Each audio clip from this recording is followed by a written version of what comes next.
দুঃখজনক ঘটনা, cylinder blast মেরে বেটার ট্রিটমেন্ট হয় আর ফ্রি অফ কস্ট ট্রিটমেন্ট হয় আর ফ্রি অফ কস্ট রেফারেল হয়।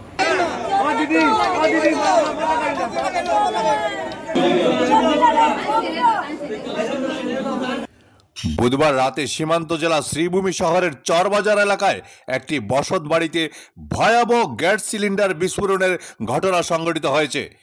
এতে পুরো এলাকায় আতঙ্ক ছড়িয়ে পড়ে। এই বিস্ফোরণে আনুমানিক 25 জন আহত হয়েছেন।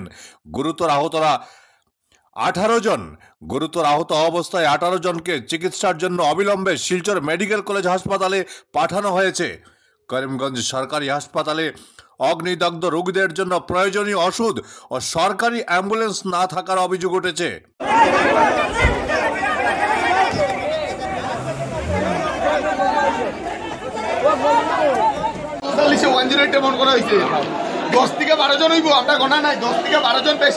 বর্তমানে ভর্তি মেডিকেল পর্যন্ত রেফার দেওয়া হয়েছে, কোনো 108 পাওয়া গেছে না।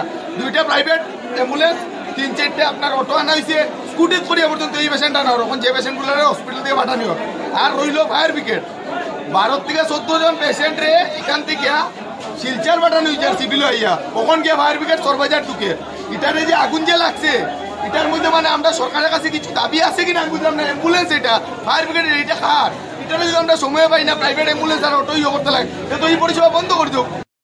আহতদের যাতে শিলচর মেডিকেল কলেজ হাসপাতালে কোনো অসুবিধা না হয় সেজন্য করিমগঞ্জ সিভিল হাসপাতালের চেয়ারম্যান তথা মন্ত্রী কৃষ্ণেন্দু পাল ফোন করে শিলচর মেডিকেল কলেজের প্রিন্সিপালের সঙ্গে কথা বলেছেন।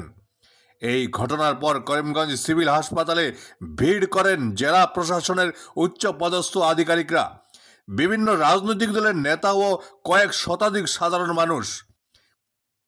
গ্যাস সিলিন্ডার বিস্ফোরণ থেকেই অগ্নিকাণ্ডের সূত্রপাত হয়েছে বলে জানা গেছে। আহতদের দ্রুত হাসপাতালে নিয়ে যেতে স্থানীয় ও দমকল কর্মীরা সহযোগিতা করেছেন।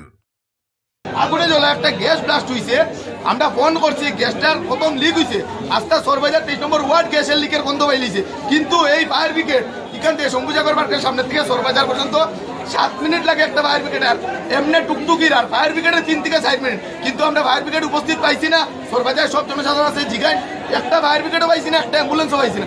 এই পরিষেবাগুলো কিতার লেগে আমরা জানতে চাই না। আমরা এই দেশের নাগরিকত্ব না পাইছি না, না আমরা এই রাজ্যের না, কিতা কাহিনী কিতা আমরা একটু বুঝে আগুন লাগছে মুন্নাগুড়ি।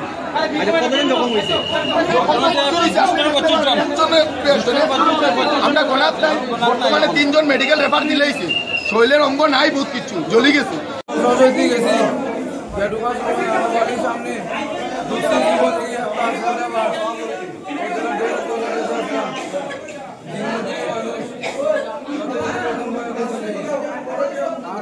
একজনকে অবজারভেশনে রাখা হয়েছে, উনি যেতে যাচ্ছেন না এসএমসিএইচে, ওনাকে রেফার করা হয়েছে, বাট যেতে যাচ্ছেন না এই কারণে ওনাকে অবজারভেশনে রাখা হয়েছে। আমাদের চেয়ারম্যান অনারেবল কৃষ্ণেন্দু পাল স্যার, অনারেবল মিনিস্টার, উনি পার্সোনালি এটা নিজে দেখছেন আর ইনস্ট্রাকশন দিয়েছেন সবাই যে বেটার ট্রিটমেন্ট হয় আর ফ্রি অফ কস্ট ট্রিটমেন্ট হয় আর ফ্রি অফ কস্ট রেফারেল হয়। ওইটা নিয়ে আমরা